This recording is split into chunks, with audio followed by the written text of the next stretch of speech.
예, 안녕하세요. 예, 오늘도 지명으로 읽는 성경 이야기 신약편 강의를 진행하도록 하겠습니다.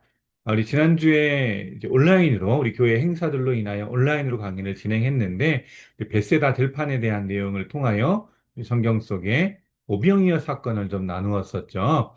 예, 오늘은 이어서 다볼산이라고 하는 지역과 또 지형과 또 그곳에 담긴 예수님의 변화산 사건을 좀 다루고자 합니다.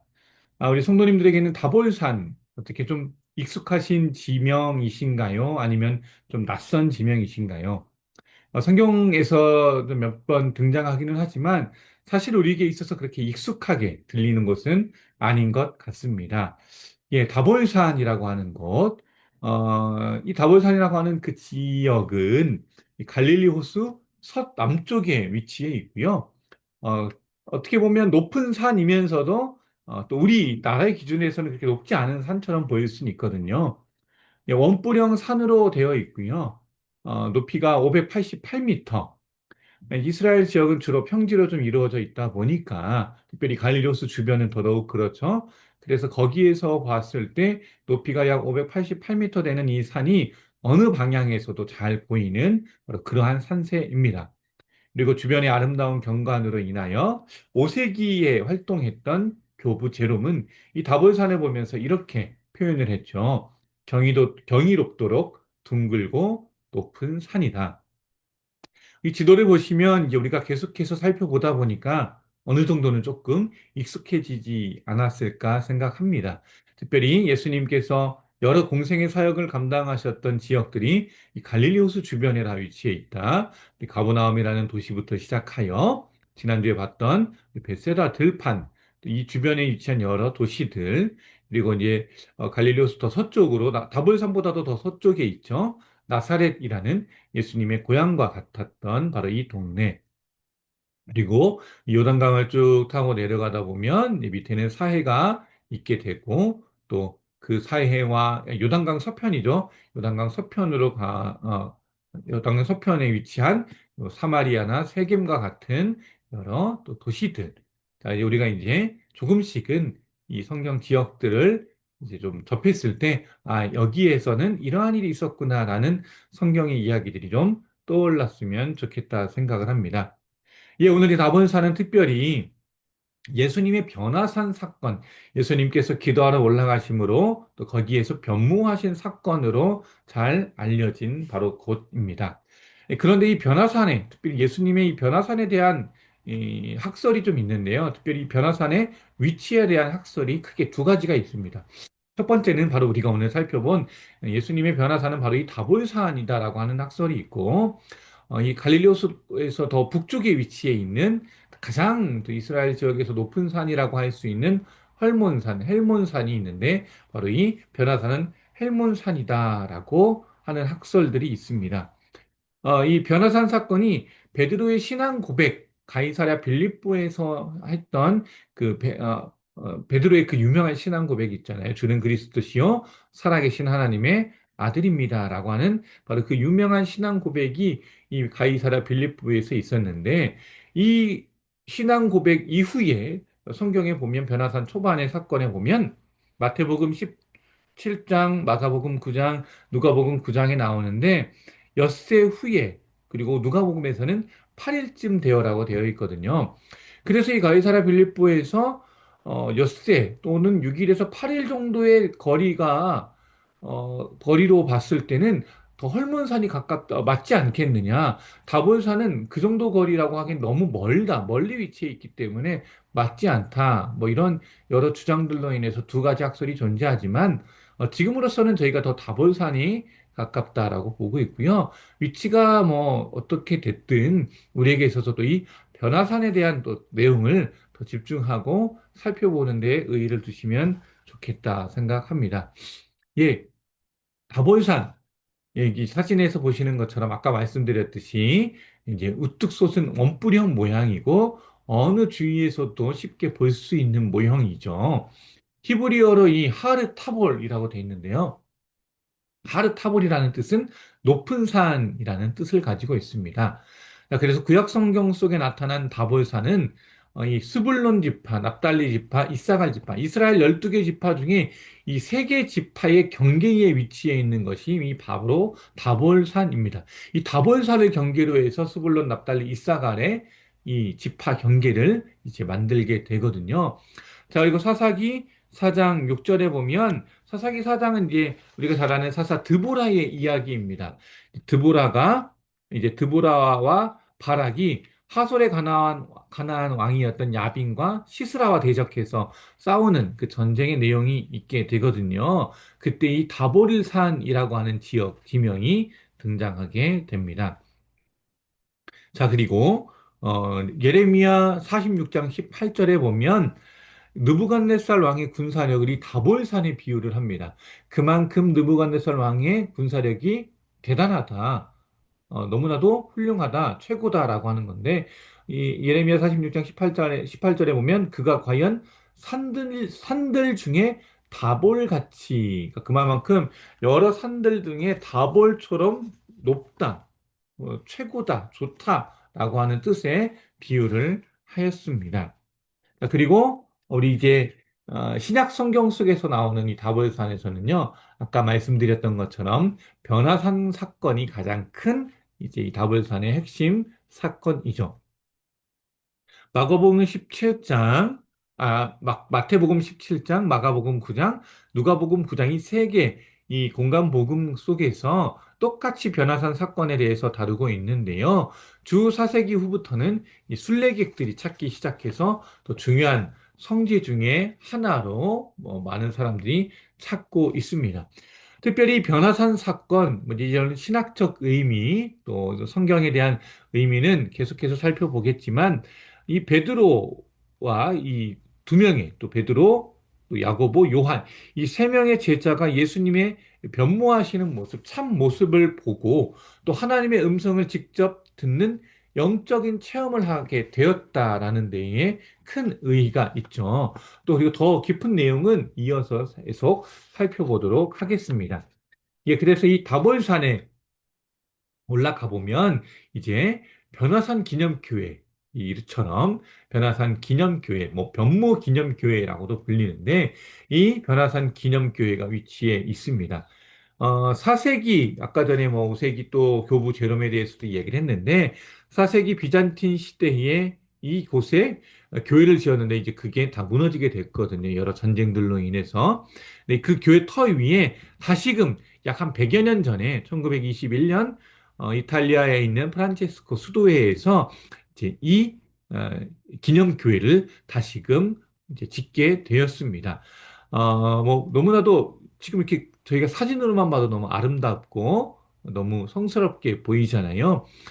이 변화산 기념교회, 특별히 뭐 베드로가 이게 얘기하는 이제 그 내용이죠. 이 마태복음 17장 4절에 보면 주여 우리가 여기 있는 것이 좋사오니 만일 주께서 원하시면 내가 여기서 초막 셋을 짓되 하나는 주님을 위하여 하나는 모세를 위하여 하나는 엘리야를 위하여 하리이다.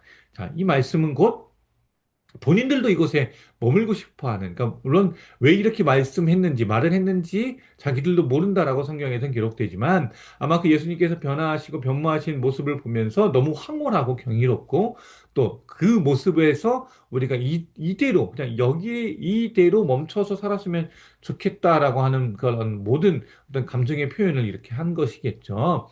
자, 그래서 변화산 기념교회 이 교회 내부로 들어가게 되면 이곳에 아까 여기 말씀하신 또 예수님 또 그다음에 모세, 엘리야 이 세 명을 기록하고 또 기념하고 있는 여러 성화들이 있고 또 그런 지붕에도 이 모습이 다 그려져 있다라고 합니다. 야, 그러면 우리 한번 변화산 사건을 조금 한번 더 성경의 내용으로 들어가서 자세히 한번 살펴보도록 하겠습니다. 예, 마태복음, 마가복음, 누가복음 계속해서 언급하는 여기에 변화산 사건이 기록되어져 있다라고 얘기를 했는데요. 특별히 이 변화산 사건의 핵심 인물은 바로 세 명의 제자입니다. 베드로의 가장 핵심되는 제자라고 볼 수 있는 베드로, 요한, 야고보 이 세 명이 예수님과 함께 기도하러 올라감으로 말미암아 일어난 사건이게 되거든요. 특별히 29절에 보면 예수님께서 기도하실 때에 용모가 변화되고 그래서 예수님의 모습이 변화되었다라는 게 이제 핵심입니다. 그리고 뒤에서는 흰색 광채가 났다라고도 뭐 표현을 하는데 이게 곧 부활 또는 이제 재림 때의 예수님의 모습일 것이다. 그리고 하나님 나라의 어떤 이미지를 또 형상을 미리 보여준 것이다라고 볼 수 있습니다. 변화, 또 뭐 변모라고도 하는데, 사실 뭐 변화라는 단어는 우리가 자주 사용하지만, 변모라는 단어 또한 사실 요즘에는 되게 많이 사용되지는 않는 것 같아요. 변모라는 단어는 모양이나 모습이 바뀌거나 달라지다. 그러니까 변할 변, 모양 모자를 써서 변모잖아요. 성경적으로 봤을 때는 이 외모의 변화뿐만 아니라 이 내적인 변화까지를 포함하는 바로 그러한 단어입니다. 헬라어 단어를 보면요, 메타모르포라고 하는 단어인데, 이게 이제 또 마태복음에서만 쓰여졌거든요. 이것은 실체적인 변화, 총체적인 변화를 의미합니다. 그래서 아마 이 변모라고 하는 단어가 이 예수님의 변화에 대한 것들을 어떤 그 의미를 좀 더 적절하고 또 명확하게 설명해 주는 것이라고도 볼 수가 있겠죠. 자, 그리고 이 변화산 사건은 모세 예수 모형론이라고 합니다. 그러니까 예수님의 그 모든 모습이 이 모세 또 예수님 유대인들에게 있어서 또 구약 성경의 가장 대표적인 인물이라고 할 수 있는 이 모세의 모든 것들을 그대로 따라서 모형을 삼아서 된 것이다라고 하는 건데요. 자, 구름 속에서 들린 음성. 자, 이게 누가복음 9장 34절에 나오는데요. 출애굽기 24장에서도 이 시내산 언약을 받았던 모세가 시내산 언약을 받았던 때에 또 그러한 모습과 거의 비슷하다. 그리고 세 명의 동행이 또 동일하다. 또 변화하는 모습도 그렇고 또 예수님의 그 변화산 사건을 통해서 제자들이 두려워했던 것처럼 또 모세가 두려워했던 이 모든 것들이 출애굽기 24장, 33장, 34장과 유사하다고 하여서 모세 예수 모형론이라고도 이제 많이 학자들이 또 이렇게 주장하고 있습니다. 자, 그리고, 특별히, 예수님이 변화하신 그 모습 가운데 두 명의 인물이 더 등장을 합니다. 그런데 전혀 다른 시대의 사람들이거든요. 자, 모세와 엘리야. 우리가 성경을 통해서도 알겠지만 모세와 엘리야는 동시대 인물들이 아니거든요. 그리고 예수님은 더 말할 나위도 없고요. 자, 이처럼 예수님께서 변화하셨을 때 그 양옆에 모세와 엘리야도 함께 보였다라고 하는데 이 두 인물이 너무나도 상징적인 인물이죠. 자, 모세는 율법이라고 하는 것에 대표되는 또 그걸 상징하는 인물이라 할 수 있고요. 엘리야는 선지자의 가장 또 대표되는 상징으로서 우리가 많이들 언급하는 선지자가 바로 엘리야잖아요. 자, 그래서 이 예수님께서 변화하신 사건에 왜 모세와 엘리야가 등장을 하느냐? 이것은 곧 예수님께서 율법으로 대표되는 또 선지자로 대표되는 이 두 인물과 함께 등장함으로 말미암아 율법과 선지자를 성취하시는 분임을 말씀하고 있다, 암시하고 있다라고 볼 수 있습니다. 그리고 또한 시대와 공간을 추월한 만남을 통하여 아까 전에 말씀드렸죠. 하나님 나라가 이루어질 때 이와 같은 모습일 것이다라는 것을 이 변화산 사건을 통해서 우리가 미리금 체험해 보았던 것이죠. 예수님의 제자들이. 자, 그리고 또한 이 변화산 사건을 통해서 예수님께서 하신 말씀이 또한 중요합니다. 누가복음 9장 31절에 보면 예수께서 예루살렘에서 별세하실 것을 말할세. 그러니까 예수님께서 이 변화산 사건을 통해서 모습이 변모하신 이후에 무엇을 말씀하셨느냐? 내가 곧 죽을 것이다. 예루살렘에서 죽을 것이다라는 것을 예언하셨습니다. 자, 그러면 그 죽음은 우리가 무엇인지 알잖아요. 이 구약의 율법과 예언을 이루는 길은 예수님이 죽어야지만 가능하다. 율법과 선지자를 성취하시는 분이 바로 예수님이다라고 했는데 예수님께서 이 모든 것을 이루시려면 죽어야 된다. 자, 그리고 그 죽음은 바로 십자가를 통해서 죽는 것. 그래서 영광의 십자가를 미리 확증할 것을 변화산 사건을 통해서 이야기하십니다. 이 죽음은 물론 인간적으로는 또 세상적으로는 억울해 보일 수도 있어요. 하지만 억울한 죽음이 아니라 하나님의 뜻을 이루기 위해서 반드시 필요한 죽음, 바로 대속의 죽음이다. 자, 그래서 결론적으로 다시 한번 정리합니다. 예수님의 십자가 사건은 또 예수님의 이 변화산 사건을 통해서 예수님께서 십자가를 이야기하신 것은 율법을 완성시키는 것, 그리고 모든 예언을 성취시키고자 하는 바로 내용이다라고 볼 수 있습니다. 자, 여기 보시는 이제 우리 그림은 딱 보시면 뭐 또 오늘 강의 내용을 통해서도 아실 수 있겠죠. 바로 예수님의 변화산 사건을 기록하고 있는 그림입니다. 이건 지금 바티칸이라고 하는 우리 잘 너무나도 잘 알죠. 바티칸 박물관에 가보면 산치오 라파엘로의 작품 벌써 500년 전이네요. 600년 전인가요? 500년 전이네요. 예, 1520년 그리스도의 변모라는 제목으로 그린 그림입니다. 자, 위에 보시면 가운데 예수님께서 변화하신 사건으로 이제 보시면 될 수 있겠고요. 자, 오른쪽에 보면 이게 누굴까요? 예, 바로 모세입니다. 이 가슴에 이렇게 두 손으로 이 십계명, 그러니까 돌판, 언약 돌판을 들고 있는 모세. 예수님의 자리에서는 왼쪽이죠. 자리가 우리가 봤을 때 왼쪽, 예수님에게는 오른쪽인 이 선지자 엘리야를 이야기합니다. 자, 그래서 아까 전에 베드로가 이야기했던 이 밑에는 베드로, 야고보, 요한 이 세 명의 제자를 난 이야기하고 맨 왼쪽 위에 있는 이건 아마 라파엘로가 자신의 모습을 이곳에 이렇게 상징적으로 또 간접적으로 볼 수 있도록 이렇게 그리지 않았을까 이야기를 합니다. 그래서 아까 말씀드렸던 주를 위하여, 모세를 위하여, 엘리야를 위하여라고 하는 이 말은 결국 본인들도 나도 베드로도 요한도 야고보도 각각 주님과 모세와 엘리야와 함께 각각 있기를 원하는 마음을 이렇게 표현했겠죠. 초막, 특별히 우리가 초막 셋을 짓대. 초막이라고 하는 것은 이제 출애굽을 연상시키기도 하지만 또 이 초막이라고 하는 원어를 보게 되면 그늘을 만들고 안주할 곳이라고 하는 단어의 의미가 있거든요.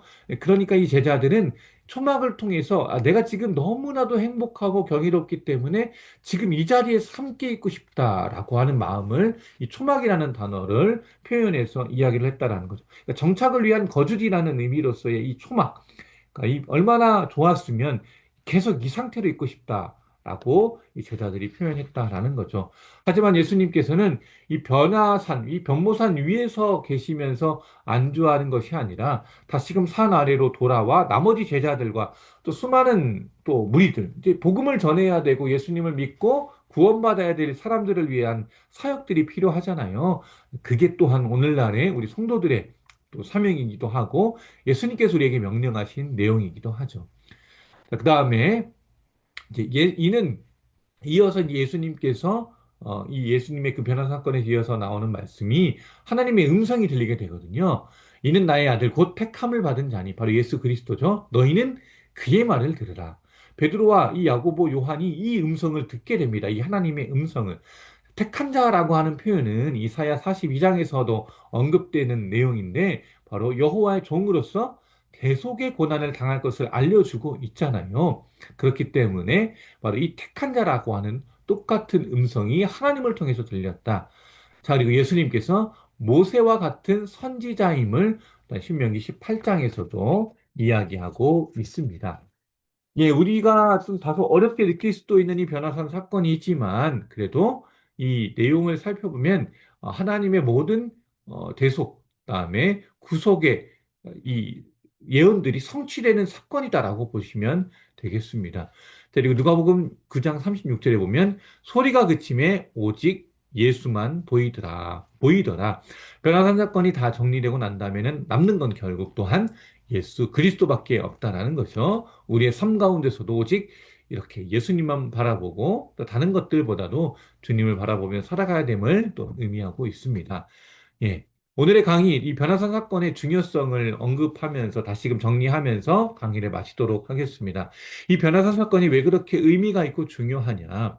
바로 예수님의 정체성, 하나님이 진짜 참 인간이셨던 신성과 영광이 드러나는 계시였기 때문에 참 중요하다. 자, 그리고 성경 전체의 초점은 바로 예수 그리스도임을 가르쳐 주고 있습니다. 그리고 너희는 그의 말을 들으라. 하나님의 이 음성은, 이 명령은 단순한 권면이 아니라 모든 계시가 예수님께로 수렴한다라는 선언입니다. 그리고 말씀을 듣는 것을 넘어서서 우리가 이 말씀대로 살아가야 되겠지요. 자, 그리고 이 모든 것들을 통해서 우리가 한번 이렇게 적용하고 나눔을 해보면 좋을 것 같습니다. 우리 성도 여러분, 나는 이 말씀을 듣는 순종을 혹시 어떠한 방식으로 실천하고 있는지, 너희는 그의 말을 들으라. 라는 하나님의 음성을 듣고, 이제 진짜 실천하고 그 말씀대로 살아가야 되는 우리 모두가 나는 또 이 시대에 어떠한 방식으로 살아가고 있는지, 또한 우리의 신앙의 중심이 예수님인지 아니면 지금까지 그저 해왔던 종교적인 습관이나 감정인지, 이 체험, 이 하나님의 음성을 듣고 또 변화는 사건에서 함께 참여하고 체험했던 세 명의 제자가 진짜 그들의 마음 가운데 또 신앙의 중심에 예수님이 있었던 것처럼 우리도 그러한 체험들이 분명히 있으실 거거든요. 그러한 체험을 통해서 신앙의 중심이 꼭 예수님이 될 수 있기를 바랍니다.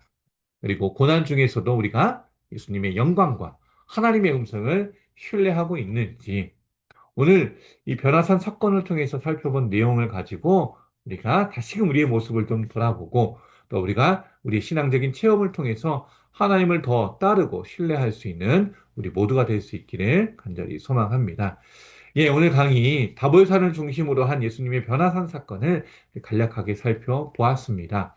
예, 계속해서 우리 지역들을 통해서 또 우리 성경의 내용들을 살피는데 여러분 계속해서 너무 어려워하지 마시고 차근차근 잘 따라와서 또 지금도 잘 하고 계십니다.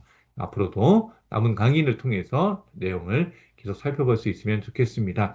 이 연말에 여러 행사들이 있고 또 가정이나 또 직장에서 여러 일들을 감당하시느라 바쁘실 텐데 항상 건강 유의하시고 우리 다음 주에 다시금 만나 뵙도록 하겠습니다. 예, 감사합니다. 수고하셨습니다.